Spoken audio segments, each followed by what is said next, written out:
Don't cut in line. Nako, ito grabe, madalas nangyayari sa linyahan. Yung shortcut. Walang gustong maghihintay.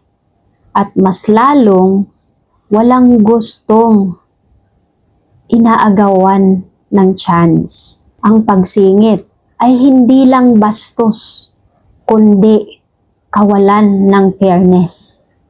Diba? Makikita mo to sa linyahan ng passport, linyahan ng grocery, o kahit saang linyahan nangyayari ito. Ito yung life na hindi tunuturo sa tao.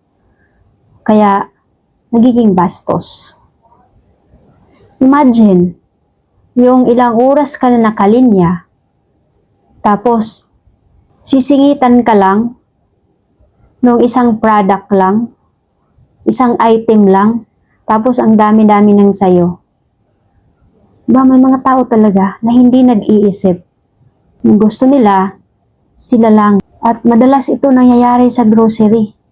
Ilang oras ka na naghihintay doon sa cashier, bigla lang sisingit.